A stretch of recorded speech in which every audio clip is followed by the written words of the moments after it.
Welcome to another episode of Follow the Brand. I am your host, Grant McGaw, CEO of 5-Star BDM, a 5-star personal branding and business development company. I want to take you on a journey that takes another deep dive into the world of personal branding and business development using compelling personal story, business conversations, and tips to improve your personal brand. By listening to the Follow the Brand podcast series, you will be able to differentiate yourself from the competition and allow you to build trust with prospective clients and employers. You never get a second chance to make a first impression. Make it one that will set you apart, build trust, and reflect who you are. Developing your 5-star personal brand is a great way to demonstrate your skills and knowledge. If you have any questions for me or my guests, please email me at grant.mcgaugh, spelled M-C-G-A-U-G-H, at 5-star BDM, B for brand, D for development, M for masters.com. Now let's begin with our next 5-star episode on Follow the Brand. Hello, everyone, and thank you for tuning in to another fantastic show on the Follow the Brand podcast.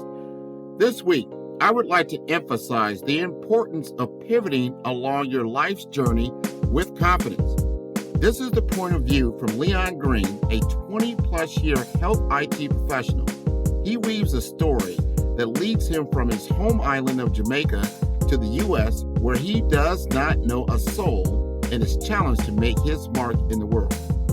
Leon Green says it is a good idea to develop survival skills with an open mind that teach you to fully realize your opportunities with an appetite to advance yourself through education and training. Take the time to understand your craft and do not be afraid to embrace change.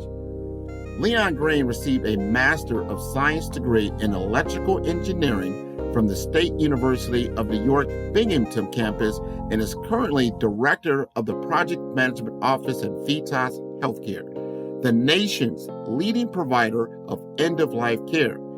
He was born and raised in Kingston, Jamaica, and immigrated to the United States in 1987.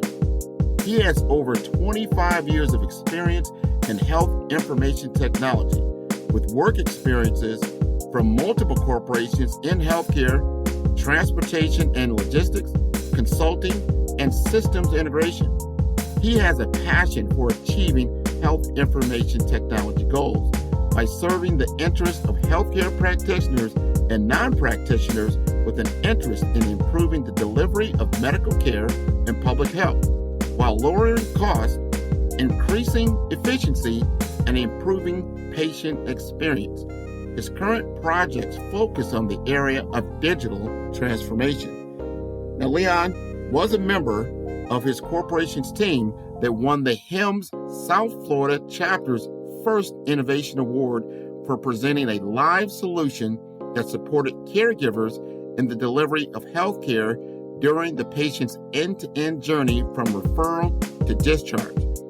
In addition, Leon serves on the HIMSS South Florida chapter board as co-chair of the membership committee for the last 2 years. In this time, he works at meeting membership renewal recruitment and retention goals by providing a delightful member experience. Let's give a warm welcome to Leon Green on the Follow the Brand podcast, where you can learn to build a 5-star brand that people can follow. Welcome, everyone. Today, we have a very, very special guest on Follow the Brand. And you know, we've just launched our TV series. I don't know if we're going to get Mr. Green, Leon Green will be our guest today, to actually do the broadcast series. But we're going to goad him into it. But I want to tell you about Leon Green just a little bit. I've known him about 5+ years. We've been associated through one of the associations that I'm fond of, that is HIMSS South Florida. And we work together at his company that he works for at VITAS Healthcare, where he is the director of IT PMO. And he's a wonderful, wonderful soul. I remember going to a baseball game with him a few years back, and he brought his wife out. We went to the Marlins game, and he came out and really, really had a great time. It's always good to see people out of context, outside the office. You really get a good feel for people, not just business. It's about business and personality and what's happening. And people buy from people that they like. They understand each other, and it kind of goes beyond just the routine of just a typical meeting. So I want to introduce you to Leon Green and tell you a little bit more about his story. So Leon, let us know. Okay, so let me start at the beginning. That sounds like an oxymoron, right? Starting at the beginning. Well, I'm from Kingston, Jamaica. I grew up on the Highlands. So left there after high school to come to the US for grad school. After graduating from high school, though, I did work. My first job was really at the college there, not the college that I graduated from. I graduated from the University of West Indies, but there's a college there, College of Arts, Science and Technology, which was more geared to equipping young people with skills that they could hit the job market with immediately. You know, the university is more academic, more theoretical, more erudite, if you will. The college was more like, touching stuff, feeling stuff, doing stuff with your hands. And so when you left there, you had skills that was immediately marketable. It kind of reminded me of the apprenticeship of the old European system where you're an apprentice, you studied under a professional, and you gain certain skills before you were, you hit the job market. But the college did have a diploma, and I taught in the engineering department at the time, because at the university I did a Bachelor of Science in Applied Physics. Go figure. Applied mathematics. And so I was teaching at the college there, their undergraduate, their diploma engineering program. So I worked there for about 2-3 years. And I always wanted to go back to school. After my graduation, my undergrad, I saw that as just a stepping stone, or the first step in many, if you will. And so I always wanted to continue my education. So I got an opportunity in 1980. I'm going to age myself now. In 1987, and I came to the United States, and it was so funny because I'm left in really hot, sunny Kingston in summer, because I remember leaving there about August to start school here in the fall, in late August. And I ended up in a school upstate New York. It was in SUNY, State University of New York, and it's a big university system, really. They have campuses in Buffalo. They have campuses all over the state. And I went to the campus in Binghamton. And boy, was that an eye-opener, coming from Jamaica. Landing there in the summer, it was still warm. And so you kind of get oh, should I say this? I got used to the climate there because it was not too cold. But come winter, come late. Yeah, that's a rude awakening, isn't it? Like, what just happened? Somebody turned the lights off, right? Yeah, it's a very rude awakening. But before I get there, let me just take you back a little bit to kind of let you understand my life story a little better. So yes, I was, I'm one of 4. I'm the first child, first boy, if you will. So, the Jamaican culture is that the firstborn is gotta blaze the path, if you will, because most likely your siblings will try and emulate what you did, and then you encourage them to outdo what you did. You want them to do better than you did. So I have 1 brother and 2 sisters. Very competitive bunch. I remember my sister. We were always squabbling, always challenging each other. And in retrospect, when I look back now, I think of all the people that I interacted with in growing up. She probably had the largest impact on me growing up. Simply because she challenged everything I did. She did not just accept it to say, oh, my big brother said this, so it must be so. She would continually challenge me. It was irritating at the time, but what I didn't know, it also allowed me to really develop a very open view on life, not just to take things at face value, to question them. And so I've always been having that curious niche in me, but it was not always there. It was awakened by my sister, who was a protagonist, man. She would just challenge me at every turn I make, you know. We would get into real fights, you know, even fist fights at times, not throwing blows, but really almost getting there, because she would just be like, you know, a thorn in my side. But she made me a better individual growing up in terms of my character, I must say that. Another thing that kind of shaped me very early is I was very big into sports. I know when people watch these days and watch the Olympics, they see track and field and they figure every Jamaican, that's all we do is track and field. No, there are other sports, you know. A big sport in Jamaica is called cricket. Yes. Yeah, a few Americans may be aware of cricket, but that taught me real discipline. I ended up being captain of my high school cricket team. And so that taught me leadership at a very, very early age. Because the island is very competitive. I will say that. You know, in an environment where you have very, very limited resources and very few opportunities to excel, it's extremely competitive. And so you have to learn to hold on to a position. Like, because you're captain, that doesn't guarantee that you're always going to be captain or you're always going to be on the team. There's always someone else, just like my sister would. At times, I think she probably was challenging my position in the sibling, you know, the sibling world. She wanted to be probably the firstborn, you know, rather than I did, but that's how nature intended it. Similarly with cricket, you were challenged daily in that position of captain, where someone else always wanted to take your job. And they'll even be so aggressive, they'll come up and let you know that, guess what, this year you're captain, but I'm going in for that spot too. And so you kind of learn very early to defend what you have. And so Caribbean people, and Jamaican is probably the most aggressive of all Caribbean people, I would think. We tend to come across sometimes as a little aggressive. That's because we're coming from an environment of very few opportunities.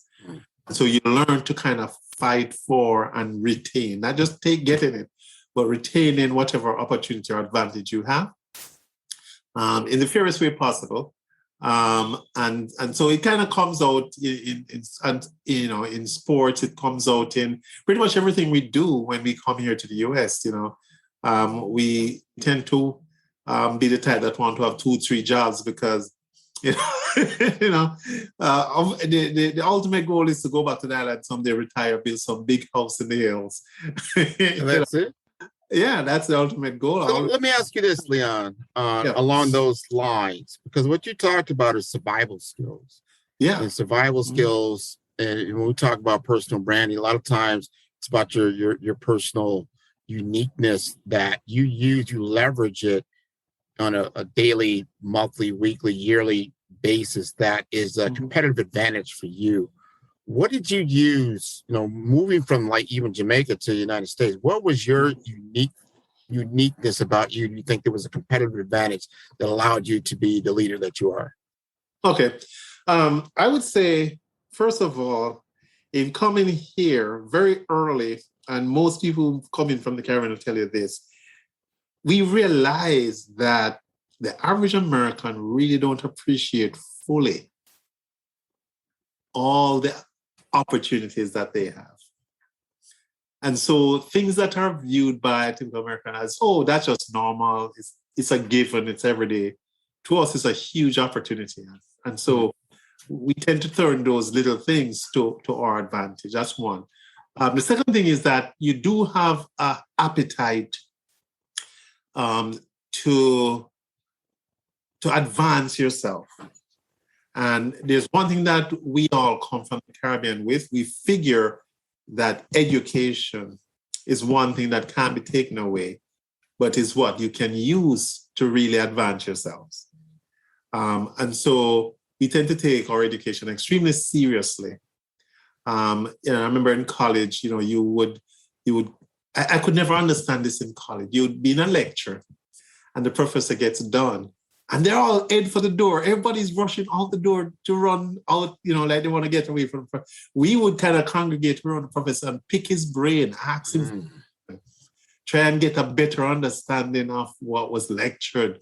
And so you'll hang out, unless you have a class immediately after, you'd hang out, 10, 15 minutes with that professor, just challenging or questioning some of the stuff that he just learned. Not because you doubt his knowledge or the veracity of it, but it's because you're trying to get a better understanding of it. And so we have this hunger and thirst, I would say, for a higher learning, because we figure that is the only way, or not the only way, but that is the main way of moving up socially. It's kind of taught to you on the island. Your parents kind of tell you, my parents would tell me, hey, we didn't make it past high school, and so you have to, right? And so you're trying to do better than the generation before you, which is not unique to Jamaica. I think that's in our culture.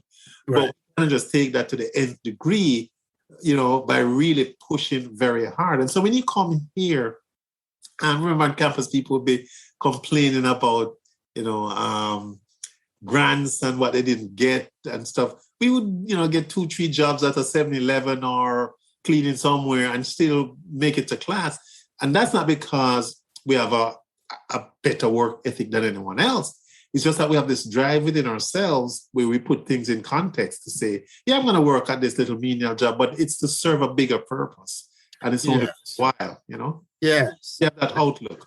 Now, let me ask you this, because I like where you're going with that track of thought, because when you're in an environment that with limited resources, like you said, did you feel going from Jamaica, you haven't been to the United States, did you have family there? I mean, what were your feelings like? Like, I'm going to leave what I know, comfortable, like what was comforting for you, to a place of the unknown, different environment, different weather, everything. Right. How did that feel?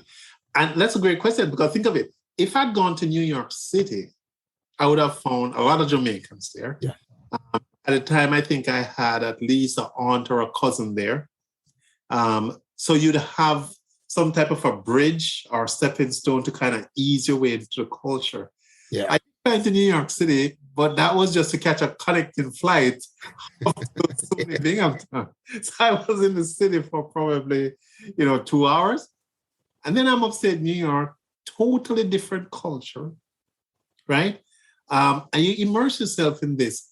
But we do have a certain mindset, if you will, that says, I'm not afraid, right? I'm going to embrace this change. Mm. If we look at change as an opportunity, change becomes an opportunity for us, because the reason I'm going to pack up my suitcase, jump on a plane in Kingston and fly not to New York City or Miami, some big city where you have a lot of Jamaicans. I'm going to end up on this flight in SUNY Binghamton. Binghamton is a small little sleepy town upstate New York. And I'm going to land there, and I'm not going to blend in, but I'm going to make it my own, put it that way.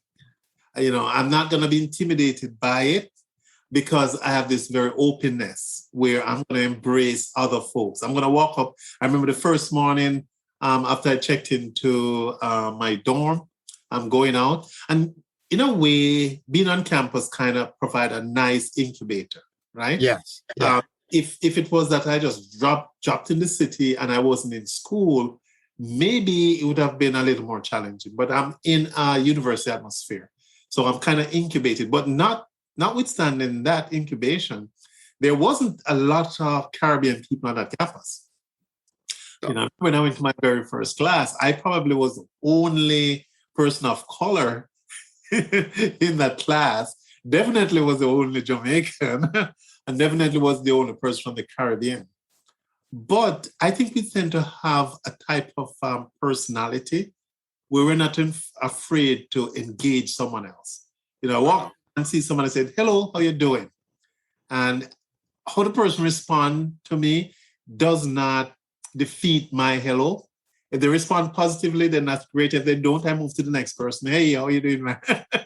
And so you kind of have this very open mindset where you give everybody else the space to know you, right?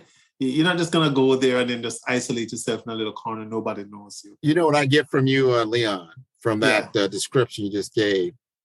Confidence. Yes, That that's the your word. brand That's really is the word. Yeah.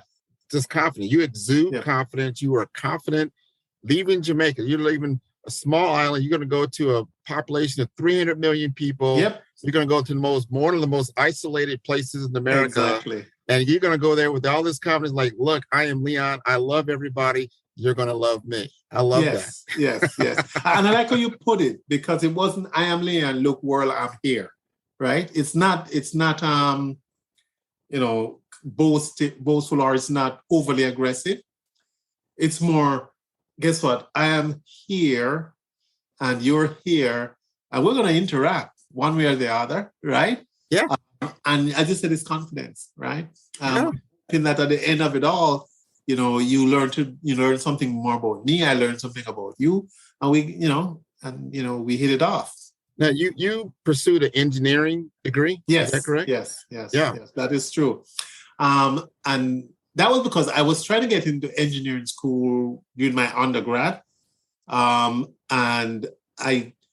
I'm the type, and I've changed since then. I tried something the first time. If I don't get through, I tend to pivot and go do something else. I just don't hang around. You have to understand, as I said, the island is extremely competitive because resources are so limited. You have one engineering school in the entire Caribbean. Nice. The people from all the islands, Barbados, Trinidad, Jamaica, Antigua, you name it, applying to this one school. So as good as you are, it's the creme de la creme. Now, normally people would get it on their second try, but by then I got into physics. I ended up loving physics. And so I just decided to finish my degree, doing, applied physics. Now, that was a good platform to then do engineering, because when I came here to do engineering, I found like a lot of the basis and the foundation was already laid. And it's just a matter of applying it. So that was, it was a good segue into that, pretty much. Understood. No, that's fantastic. So you laid the foundation for you. Obviously, you had a family at home. Yeah. You wanted to be successful. You had good confidence that, hey, if I don't make it here, I got to go face my sister back home. Yes. Because, she was waiting there. She's just waiting to say, see, I told you. I told you you're not good enough. Right.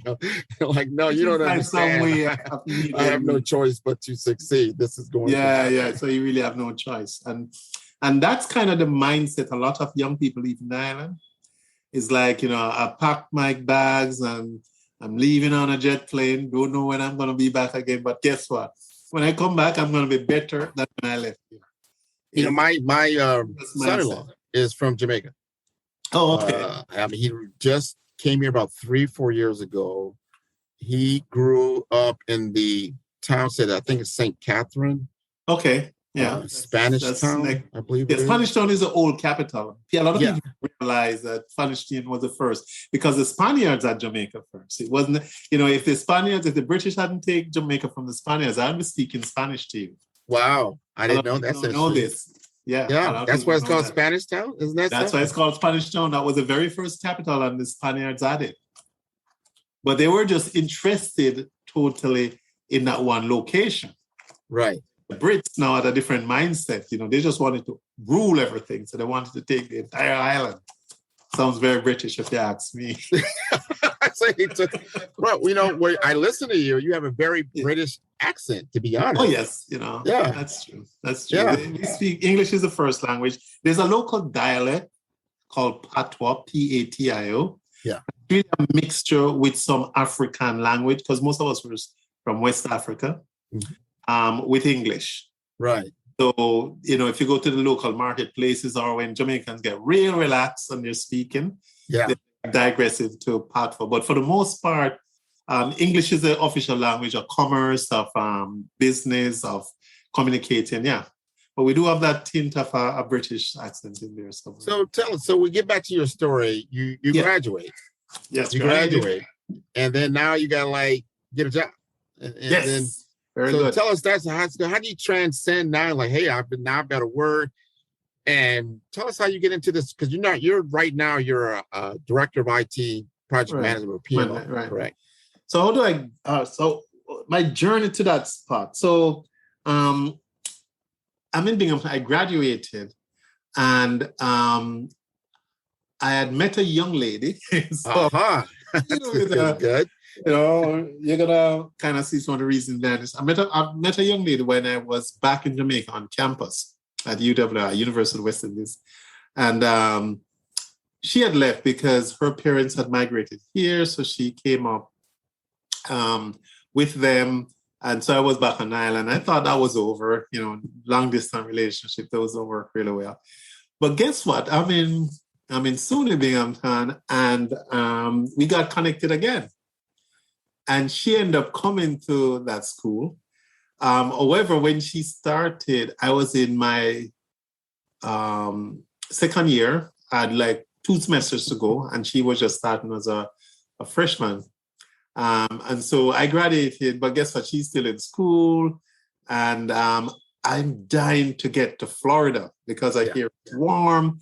I have a lot of island folks down there. They show me pictures of island restaurants with good old Jamaican food.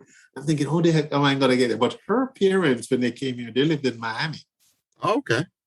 It's in Miami, so we came down to visit with them and stuff. And I'm like, I really like, the Miami area. And so my first job, believe it or not, out of SUNY Binghamton was electronic data systems, EDS. It's an old I've heard of EDS. Ross Perot started that company years back. And eventually, I think now it's owned by Hewlett Packard or someone else. But they were a big systems integrator. And this is a really, quirky turn in my career. So I graduated, I did my master's in electrical engineering, did my thesis, graduated. But she was just in her second year. So I decided now I'm going to stay on at SUNY because she was worth waiting for.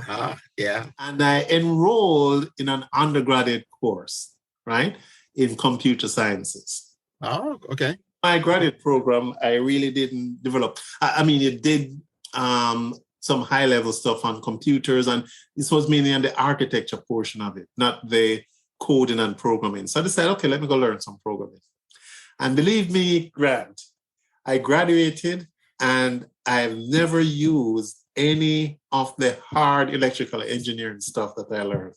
Interesting. Always only use computer programming, just what I learned from that computer programming class. It's amazing. I can't explain this. I can tell you, Leon, I've talked to a number of different guests on the show, and it seems like college is a turning point in their life, that you get on a certain track. Not to say you shouldn't do college, but you change. There's an evolution. There's a step that takes place that changes the entire course of your life. Right. And it can be the simplest thing. Like I saw myself going one way and I ended up in a whole nother direction. Yeah.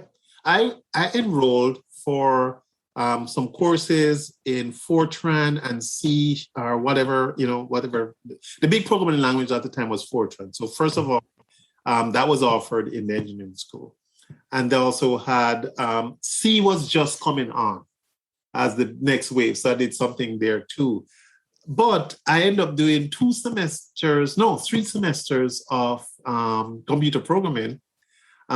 She got done, so I wasn't going to hang around for the last semester. We both left, came up to Florida. And the first job I got was electronic data systems as a systems engineer. Nice. And so I'm thinking, all right, I'm a systems engineer. That means I'm going to be doing what I did in grad school. I'm going to be building circuits, doing robotics. No. The first thing that they did was they send you to their campus in Plano, Texas. That's the EDS campus.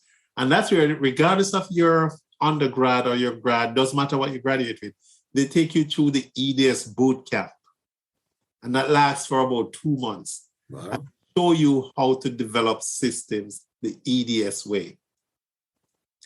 And so from there on, my entire career, that's what I learned from electronic data systems, with systems design and development, is all I've ever used. Interesting. All the other stuff I learned in grad school and my fancy thesis, which was about using fiber optics to transmit information. At the time, that was all theory. Look at fiber optics today. It is the medium for electronic transmissions. But then it was just a theory. And that's what my thesis was on. All I've used is what I did in those 3 semesters at SUNY with computer programming and what I learned from the boot camp put on by EDS in Plano for 8 weeks. Because once you finish that boot camp, if you're successful, EDS then plant you in one of their locations. And they were all over the country. They were one of the biggest systems integrators at the time. And so, systems integration and that was just coming to the fore, right? People got writing isolated computer programs. Now they wanted to integrate systems. And so, they had me stay on in Plano working for 2 months there. And then they put me on an account. So listen to this now. This is where life is really ironic. And I've learned to go with the ebb and flow of life. So remember, I was dying to leave the north because it was just too cold. So I came to Florida.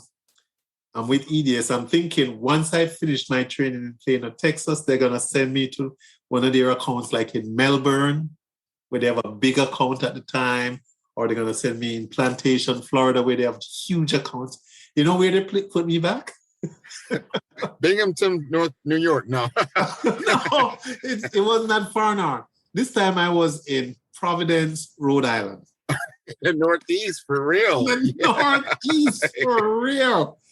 Providence. I'm like, seriously? Providence. They had an account there. They just started their account and they need to staff it up. We walked into the building. It was an empty shell. We had to rack the servers, get them fired up, install this, install that. At least I used some of it. I definitely use all the stuff they taught me. Right. In their program. Fired up, set up the account, and in no time we were running a huge insurance company. Their entire backend was being run by EDS, because that's what EDS did. They would go to a business like a bank or an insurance company and said, hey, you don't have IT guys, and you have all of this stuff that you have to do, electronic processing of claims or whatever. Let us do that for you. And you focus on the business of healthcare or selling insurance. We run your backend. That's how they made their money. And so there were in Rhode Island. Rhode Island is so small. I tell you, if you drive 45 minutes in any direction, you're in another state, or you're in the Atlantic Ocean, the North Atlantic. I used to live in New England. I know exactly. I used to live in Nashua, New Hampshire. I know exactly where Providence is. You got all those little states all together, whether you're Massachusetts, New England, Vermont, all of that. Yeah. Right. So that was the second big pivot in my life. I left Jamaica. I went to school upstate. I got back to Florida, mainly because of this young lady. I'm still married today. We're married now over 30 years. We got married. Nice. I met her. Beautiful woman. Very nice. Yes. Came back to Florida thinking, okay, finally I got back where the weather is warm. The accents I'm familiar with when people are talking to the shop. Everybody sounds, the same. It's familiar environment. And boom, the first that I got, they sent me back all the way up to Providence, Rhode Island. And so I'm living in Warwick. I remember Providence was downtown where the account was. I lived in Warwick, which was close to the airport. And it was fun because I get to visit, they have these old mansions in some part in... Yeah, it's very pretty. Yeah, brought over from Europe. Yeah, like brick that, for brick, Vanderbilt mansion. Yeah, and they would rebuild them. And it was fun. It was really nice. And the ocean was there. I saw the ocean I'm like, wow, they have the ocean up here on. Let's go visit. And this was the middle of summer, like August, and the water was frigid. Yeah. Still cold. You stepped out into the ocean and you remember that warm, nice water you have in Jamaica? No. This is middle of summer. This is August, and the water is frigid. Unbelievable. So that was the other pivot. So I'm with them. I'm with EDS. And KPMG Consultant, they were the consulting folks that the state, they were running the healthcare program for the state of Rhode Island. And so we were back end doing that. And KPMG, the state that employed KPMG as their consultant, right? Kind of making sure EDS did what we were supposed to do, right? Because the state doesn't really have any project managers. They didn't have that skill set, they're more administrators. And so they needed project management help to manage their vendor, who was EDS, to make sure we delivered what, was contracted to in our statement of work. So you know where this is going. Project management, KPMG. Guess what my next job was? Let me guess. The one behind you? No. No, with KPMG. So we're on this and we implemented the system. EDS implemented the system. We tested it. It's running. We provided support post-implementation and it's going well. I got to kind of know the consultants, but because of the business relationship, you couldn't really get too intimate in that knowledge because of separation of duty. They're the consultants after all. They'd come in each day in their suit and tie and they look real real professional. Us, we just had, business shirts and stuff because we're programmers, right? Right. And at the end of the project, the lead consultant for the account or the account manager, said, hey, we're going to have lunch around. One thing with the Northeast and Rhode Island, if you want clam chowder, that's really good. Oh, yeah. Cannot beat Rhode Island, man. They had some places that sell some serious seafood. I concur. Oh my gosh. Coming from the island, you will appreciate Boston and Newport, Rhode Island. I mean, serious seafood. So we went there, we were talking, and he says, hey, you guys, you did really well. We have been observing you on the project, and you did really well leading your team. Now, that was kind of funny because I was the team lead. At all. Oh, you wasn't? No, I was not the team lead. Okay, but they said you are the leader because of that confidence. But he says, hey, we were kind of impressed how you led that team and you delivered everything you were delivered on time, not a lot of rework. How you huddle with the team and kind of just make sure everybody was getting stuff done.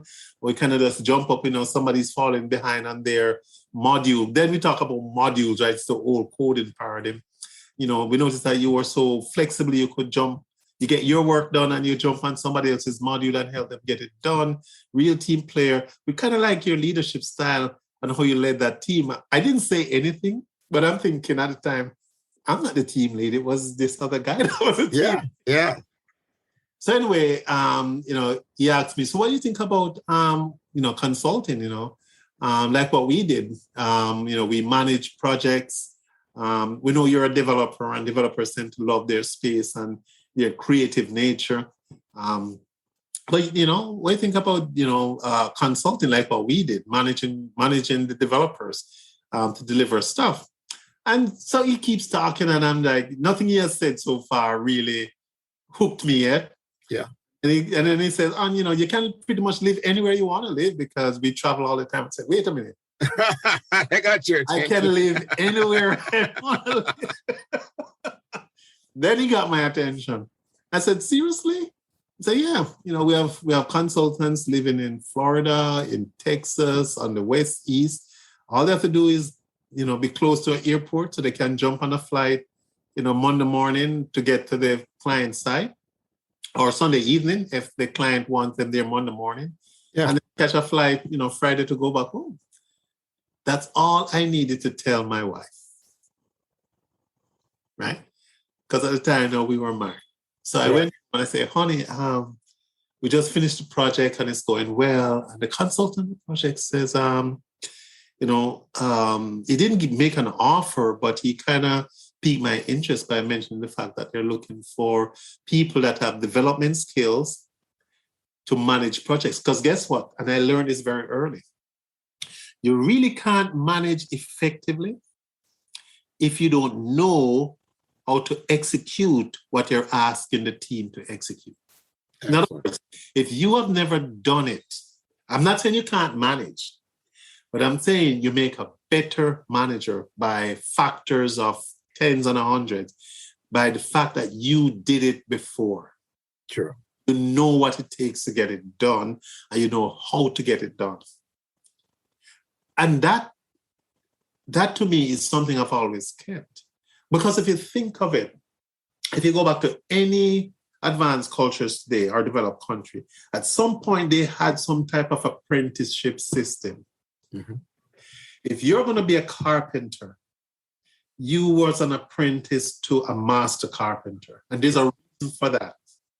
And I think today we have kind of lost that.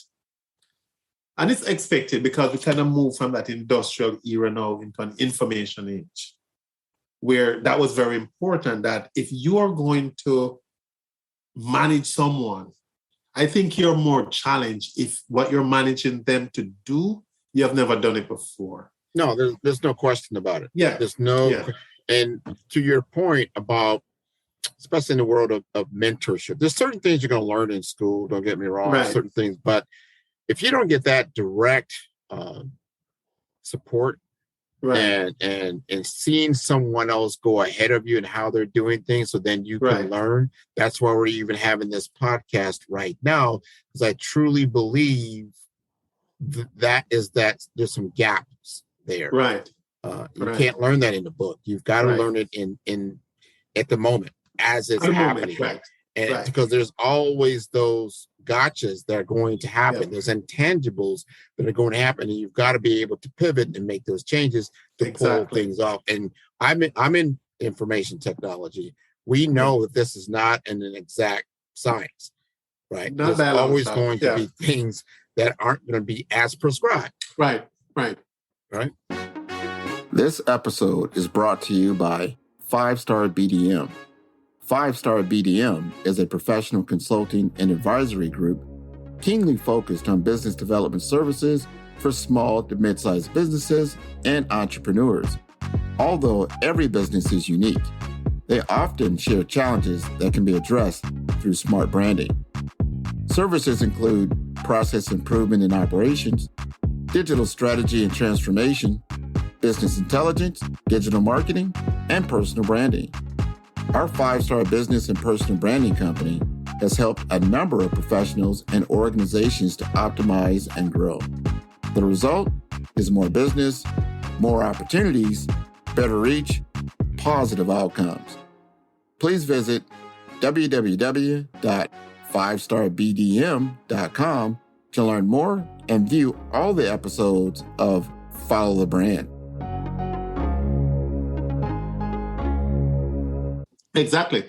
And which is what part of my story. Notice I did a master's, I did all that academic stuff. Yes, I went into a lab and put something together, but it's those 8 weeks with EDS in Plano through their boot camp. As I said before, that's all I've used. No, I'm not going to discount the master's, because I do believe that a bachelor's and a master's really teaches you to solve problems. Mm-hmm. Remember, an old professor told me this once. With a bachelor's, you ask the question, so what is this, right? With a master's, right, you ask the question, so how is this? With a PhD, it's the why is this, right? So you have those levels. Now, coming out with a master's, it's the how does this work? I was fortunate to end up with EDS. They showed me how it worked. Not just from an academic standpoint, though. Yes. How this works in the real world. Because at the end of the day, they're in business, right? To make a profit. Right? Well, you said something right there that made so much sense to me when I was in school, especially when I was in high school, and why I like physics. Physics is about applied science. Exactly. There's a lot of theoretical components to it, but it's about applied science. So you can actually come out of that classroom with some knowledge about how things should work or how they should work. So I really appreciate you talking about that, because that's important. Right. So I'm going to come back to that very point to summarize my little talk here. But so now I'm in Rhode Island. This consultant just mentioned the fact that, hey, they're looking for people to be management consultants to manage projects. So what he's saying when I call him back is, no, you're not going to be writing code anymore. You're going to be managing the people that write the code. Guess why? Because they can write code all day. And they enjoy writing these aesthetically pleasing code. That's the most beautiful thing in the world. But at the end of the day, that code doesn't result in someone doing a better job, the company making revenue or solving some big problem. So what? It's just a masterpiece that you want to put in a museum or an art shop. We're going to teach you, you're going to manage people to develop systems, not just one piece of code, systems, integrated pieces that actually does something, right, for some industries. And by the way, as you said, you can live anywhere. So I told my wife, I went back to the office, and then when I came back home the next day, my wife said, look, hon, I called home, I called mom, she checked out Baptist Hospital, and they have 3 openings for a medical technologist. She's a medical technologist. Yeah. And she was working for, I believe, Dana-Farber Cancer Institute, which is a huge institute in Boston. She usually leave home, take the train down to Boston. They don't want to drive in Boston. Yeah. Work and do the same thing coming back. We had a little boy at the time that we had to drop off at the daycare. It was really crazy. We had just gone through our 3rd nor'easter. Oh yeah, I know all about that. Oh my gosh, I tell you, you found out what snow is. Yeah. Oh, a nor'easter is like a hurricane, but it's not rainwater, it's snow. Exactly. Oh my gosh, I remember the morning after I came down, I got to the parking lot because we lived in an apartment. And I remembered where I parked my car, but after a snowstorm, the landscape looked totally different. And so I thought I'd parked my car at that spot, and I started cleaning it off. Cleaning off about, probably 4, 5, 6 inches of snow. And it's not until I cleaned enough and I got down to the color of the car, I realized it's not yours. somebody else's car. You get started all over again. That'll make you move. My God. We're taking this job. No, that's after putting on my snowshoes, my galash, my earmuffs, my big old jacket, my glove. I mean, it takes you 20 minutes just to dress to get out, to keep warm. Yeah. I learned a lesson. Whenever I go down after a snowstorm, I do not clean the car. I find the license plate and I clean the license plate first. Smart move. I heard somebody heard how I do it. Yeah, very smart to do. He called her mom, and believe me, within 2 days, she had an interview with Baptist Hospital right here in Kendall, where we live now. Yeah. And they were looking for folks. And she was coming from, Dana-Farber, everybody knows about it. If you're in the medical technology world, it's like the gold standard. Yes. And just that alone. And they made an offer. And by the next Thursday, Hun says, you know what? You could get a U-Haul, you can pack up the stuff, you can drive it down, but I'm leaving like this was like Wednesday. I'm leaving Friday because I got a job offer. I'm going to go down, I'm going to interview, and I might just take it. Yes. That's how we got back to Florida. Nice. Great story. Nice. Yeah, I see you did not leave. Yep, she got here. At that point, I'm going to take the job. So I went back, spoke to the guy. They made me an offer right on the spot. It was no go interview with HR and a whole bunch of stuff. No. Yeah. It was at the time when systems integration was taking off big time. And you couldn't find enough people that knew anything about systems integration. And I'm so grateful to EDS because they would take in classes and classes of folks leaving college with little or no experience and take you through an apprenticeship program. Right. They didn't call it that, right? But they call it the EDS said. So it was systems engineer development or something like that. But you literally graduate from it with a certificate, blah, blah, blah, with Ross Perot's signature on it and whatever.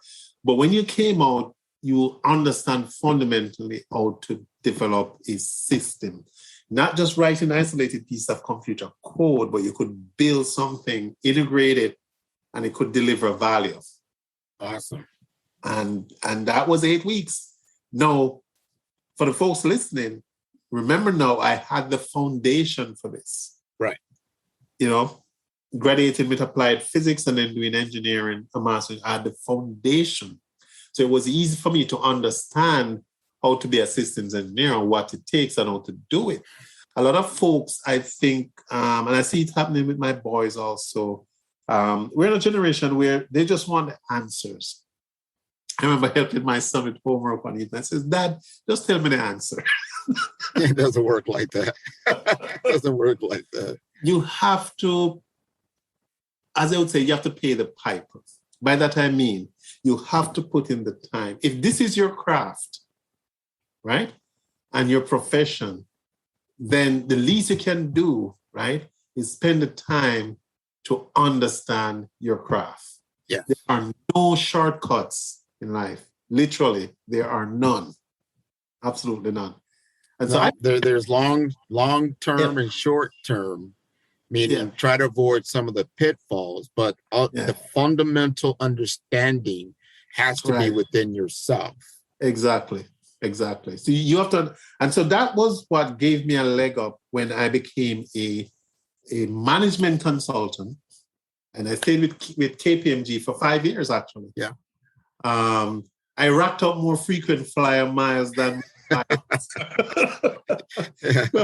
my wife used to say, "Oh my gosh, she's traveling on. You come in Friday and you leave Monday or late Sunday." And we have a young little boy, when we're going to change because we can't keep this up. But you know what? Come someone we decide to take a vacation. We flew most places and stay in the best hotels and always for the taxes. Got to have some perks. Got to have the perks. That was a perk.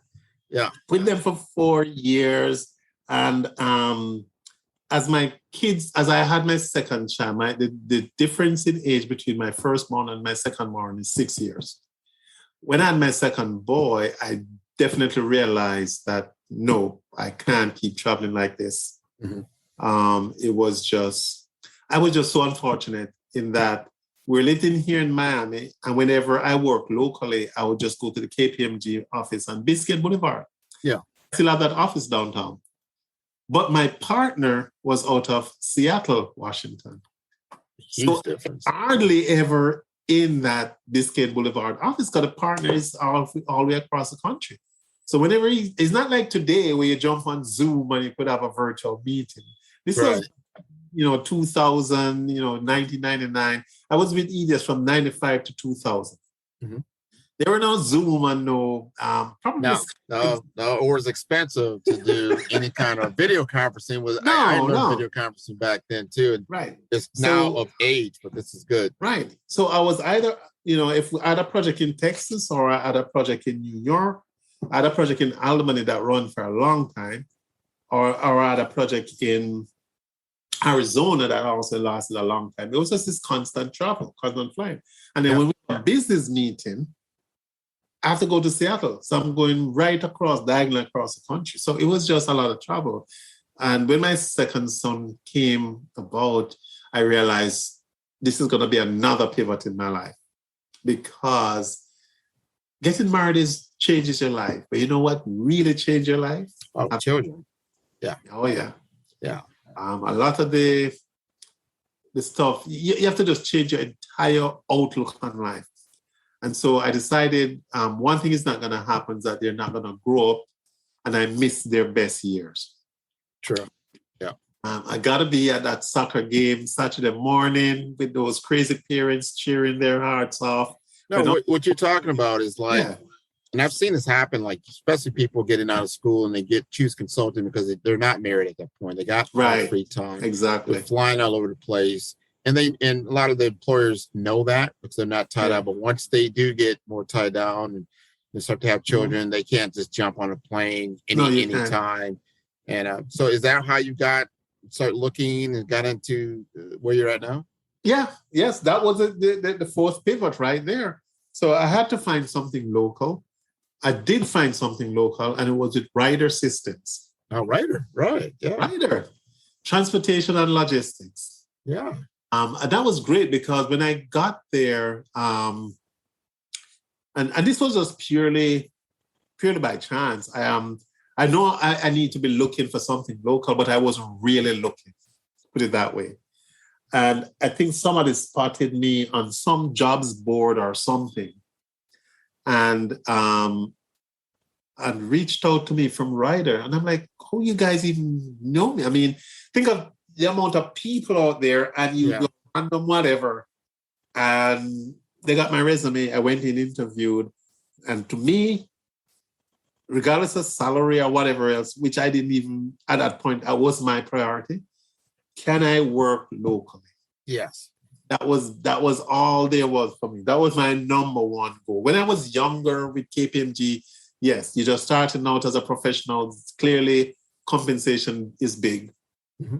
But at this point now where you're having a family, it's more, I need something where I'm not going to take the lowest paid job still because you have to take care of your family and you have a certain lifestyle. But at the same time, I'm willing to give up some, so that I can. There's other intangibles that are way more important. Yep. And so I started with Ryder, and Ryder was right here in Miami. I got to come home every evening and hang out on the weekend and live pretty much a normal life. You know what we call that? What we call that in the world, especially in the world of branding, especially personal branding. When you can subtract money, you take money off the table and what you're doing, and you start looking at what's important to you. Those are your values. Yeah, those are the things that are. There's no monetary component there that you're going to be able to sacrifice. So money is not everything, and it's definitely important, but not the most important thing, because that's an enabler, right? At least at that stage in my life, probably when I was young, 21. Yeah, it's it's fun, it's money, but at this stage of my life, I could see that I had different priorities. Put it that way. Right. Career is still a big priority, but you had to level set and put things in their right, place. Perspective, right. Perspective, that's a word. And so I enjoyed the fact that I could get up on a Saturday morning and take my kids swimming. I enrolled them because there's one thing that we believe in the Caribbean. It's a small little island surrounded by water, so not most people can swim. And so we kind of go up with that attitude. The kids must learn to swim. Yes. So every Saturday we'd go to Miami-Dade, I enroll them, and they would learn to swim. And the biggest joy I had was taking them and teaching them to swim. Having my boys sit on my hand and paddle, and then I move my hand and they don't realize I've moved my hand, and they're now doing it on their own. Yeah. And fun to me. I could not do that with a traveling job because I would be flying in either late Friday night, close to midnight or after midnight, or I'd be coming in Saturday evening. And so, you don't realize how precious time is, because I remember what really got to me is one night I came in back from a business trip and I got in at about 10, 11. And I normally peep like in their bedroom to see, everybody's okay, they're sleeping. And I saw this person on the bed and they were just like stretched until their foot was off the edge of the bed. I couldn't believe it was my son. In all my traveling, he had grown up so quickly, and I've missed all of those growing up stuff that you do. That's a huge realization, and you made the change. Not because we're running short, but how did you move now? You went from Ryder to where you're at now, and I know you've been there. So let me accelerate a little bit because I realized that we're over time. So now keep in mind, the story is started out with physics, started out in Binghamton, met, this guy went to EDS, and EDS kind of, what I learned there in 3 months is what I've used in my entire career. Right. All that academic stuff behind me. I pivot now to management consulting, where I was just managing teams of people delivering systems. And we were just hitting success. It was the heyday for consulting. You had the big 5 or what are the big 7, it was Pricewaterhouse, KPMG, Deloitte. Yeah.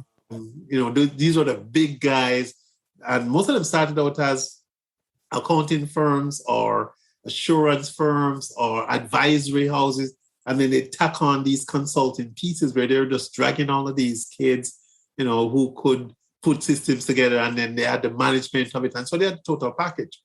So right there, I'm cutting my teeth at managing people. Managing people is the most critical piece of your career. If you want to be in managing, it's the management of people.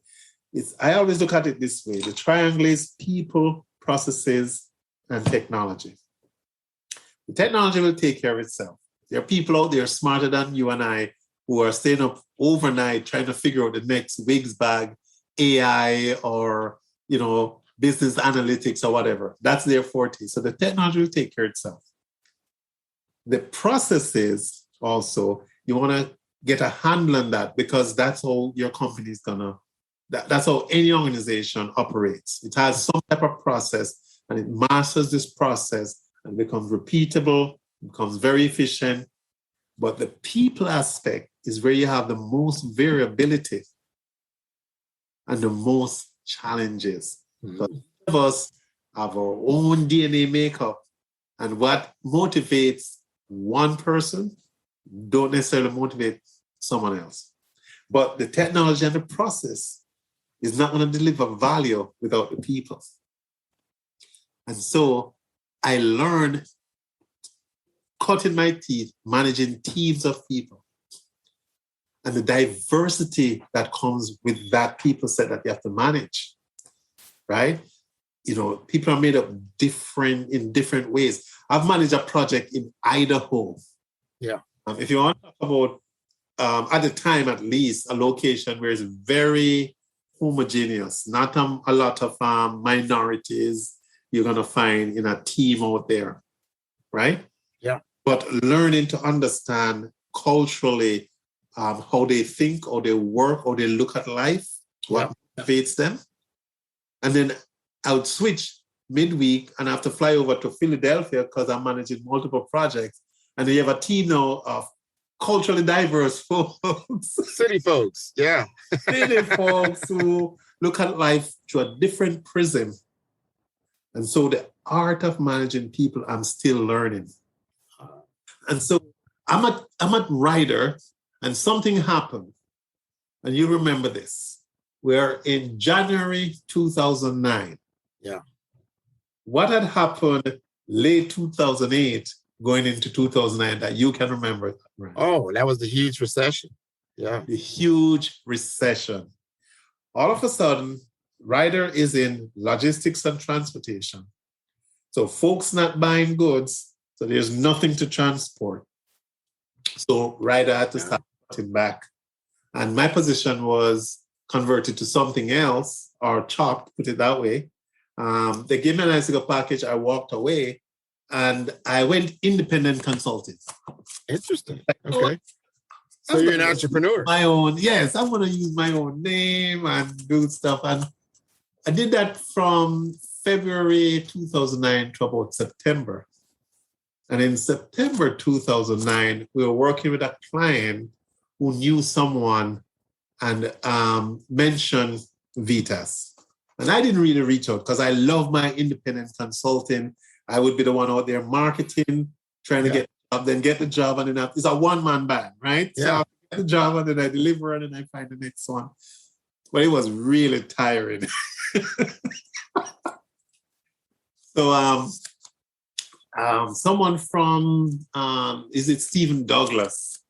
Because I guess my resume was still on that board. Stephen Douglas reached out and gave me a call and said they have a client. Of course, they can't tell me who the client is, because whatever. But they wanted to gauge mine. I said, all right, I'll talk. And I got an interview with VITAS Healthcare. Did not know squat about VITAS or what they did. Didn't even know that they existed. And the key thing is that they were on the cusp of serious growth potential in terms of system development. And they needed someone who was like a technical project manager, not just someone who could manage the business side of stuff, but could also manage the technology piece and kind of marry them together with that people skill. And so I kind of fit the bill. And so I kind of weighed my independent consult. I'm like, seriously, it's great that I have that freedom and independence, but at the same time, I needed something a little more stable. Again, when you have a family, that's a huge factor in this. Maybe if I was just alone, then the independent stuff would be fine because I just have to. So I decided, all right. And so I started with VITAS back in 2009, September. and moved up through the ranks fairly rapidly. By 2013, I was made director of the project management office, and we've just been, when I started with VITAS, or census, which is the critical measure, is the number of patients we take care of daily. Census, yeah. Our census was like 6,000 patients daily. The entire company, at the time we were in like 12 states, right? From California in the 3 time zones all the way over to the Northeast in Connecticut down to Miami, Florida. By the way, VITAS is a local grown Miami company. It was started in Miami by a chaplain and a nurse started VITAS. And it was 6,000. Today, VITAS take care of over 18,000 patients. Wow. Daily. 14, 15 states, 14 states plus the District of Columbia. And we have like 50 something programs. Programs are where you actually administer care from. Huge growth. And probably still growing. And I wanted to ask you, because this is where we come together, as far as when we know each other, VITAS, and then HIMSS. And so why did you join HIMSS? Tell us about that experience. All right, let me tell you about that. First, I was, so being a project manager, I needed to get some credentials, right? Because I'm a lifelong learner. In this field, I'm doing it. And so I became aware of the PMP first, Project Management Professional, as a certification. I said, oh, okay, I'm going to get myself certified. It's a professional certification. It will keep me on my toes as far as my career is, the latest procedures or methods or, just knowledge sharing with folks. And so I did my PMP and was with the Project Management Institute, still with them, still pay my dues, and PMP South Florida, and I joined their board. So I was a board member for PMP South Florida, was part of I think it was Treasury or one of these groups, just like with him, we have various chairs, or committees. Yeah, I think I was a part of Treasury, and we're doing well. Going to the conferences, setting up webinars, doing really great stuff. And then I'm now with VITAS, which is healthcare, right? And so you're there and you're seeing a lot of unsolicited stuff comes over in email, HIMSS, the local health information management system. I'm like, what is this HIMSS thing? And so I decided to visit one of their conferences, the famous Integrate conference that they put on. Oh, nice. Okay. And I went, went with a couple of people from VITAS that were aware of HIMSS, and they had gone to previous conference. By the way, Ainsworth, a good friend of both of us, he was the one who took me to my first HIMSS. Oh, wow. I didn't know that. Yes. Interesting. Because Ainsworth is a long time VITAS guy. He worked there like 17 years, then left, and then came back, keep teasing the man. You just love the punishment. He actually came up, he's there now. He took me to HIMSS, and I was like, whoa. If you've been to Integrate, it's wow. I didn't know the world exists. Yeah. The vendors, the exhibitions, the presentations from people. I'm like, wait a minute. These guys are serious about healthcare. Because to me at that point, healthcare was just the people are managing to deliver the system. That was it.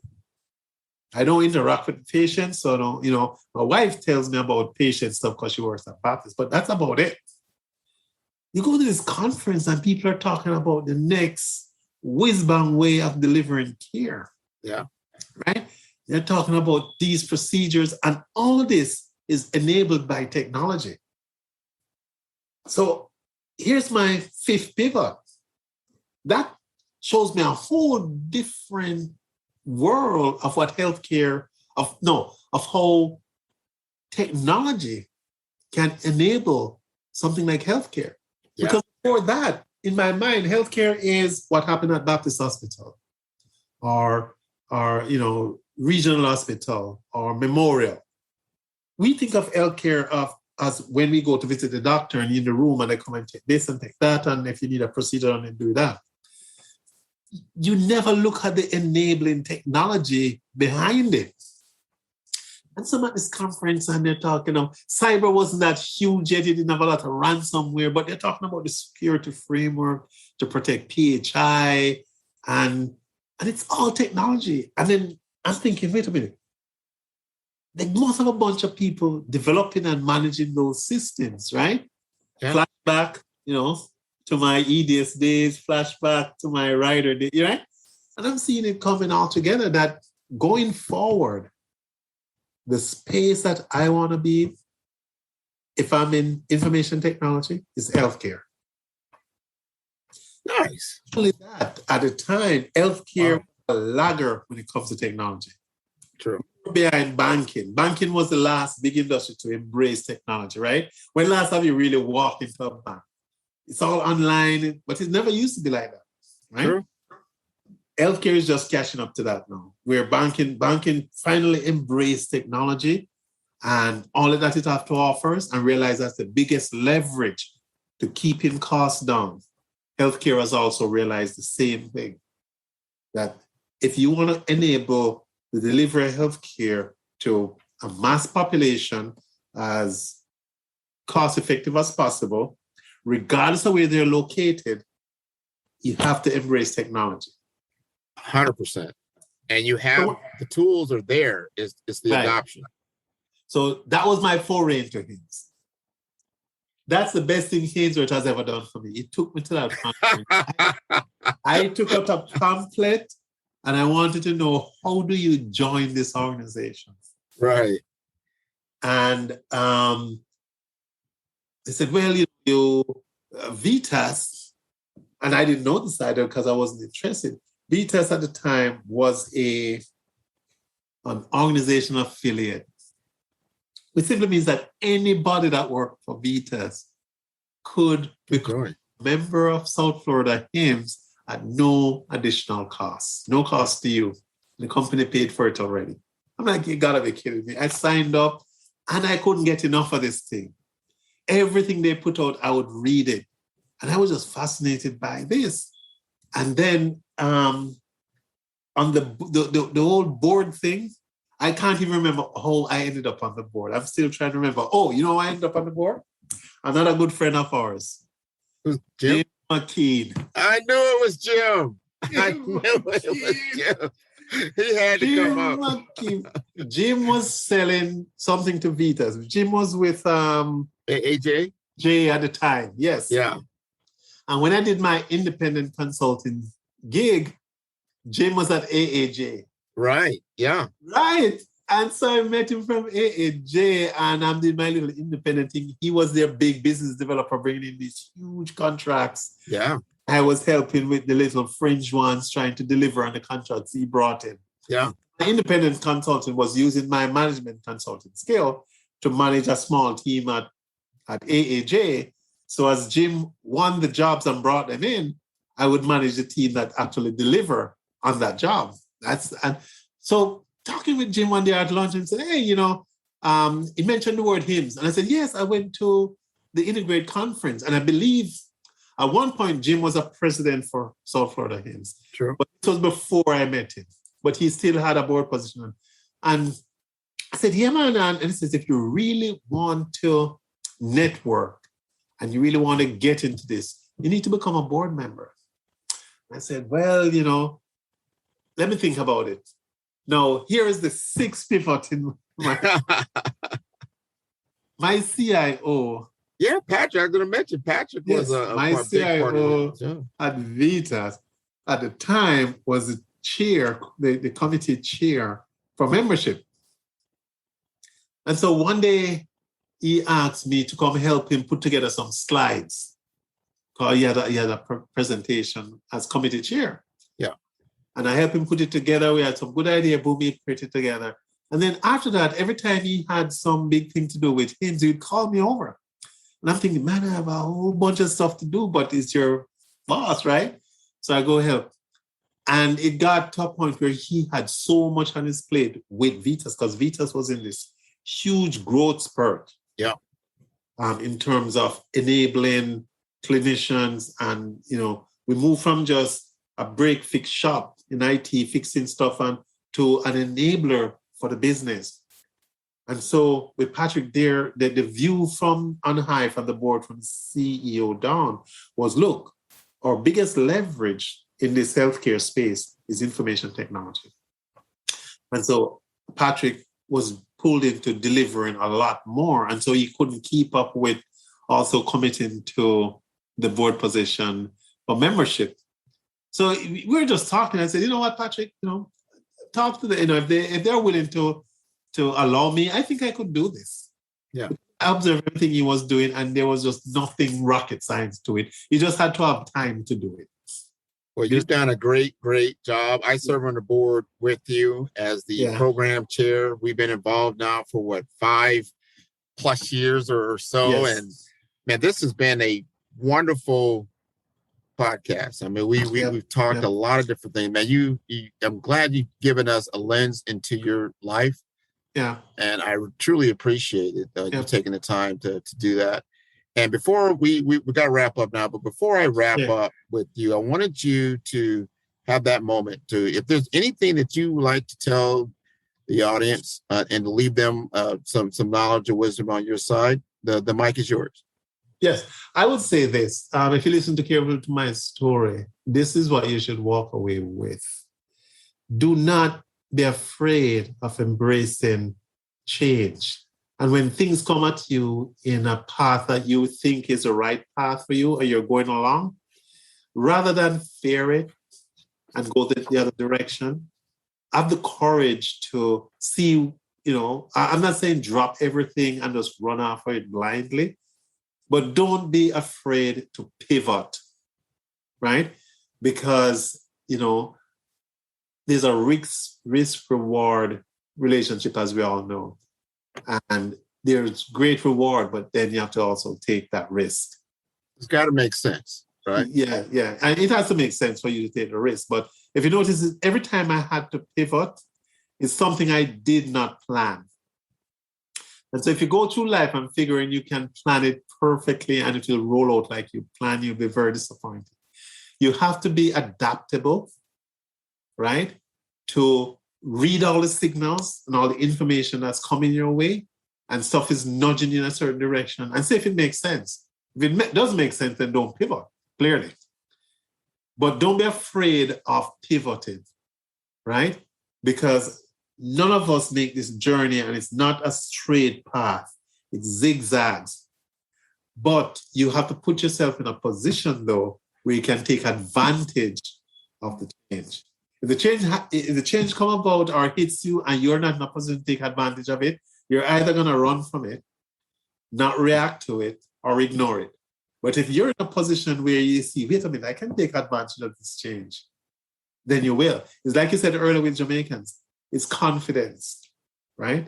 As we talk, I can remember myself leaving the airport in Kingston with my one piece of package, one luggage bag, right? I'm going to fly halfway across some other continent I've never been to before. And I'm not going to an environment where I even have people of my own kin. Yeah. Right? But that is where life pushed me at that time. But it is a change that it made sense because it was an opportunity. I was given a scholarship. I couldn't afford the airfare from Kingston to New York. I certainly couldn't afford the tuition either. But you were given an opportunity. And, it made sense at the time.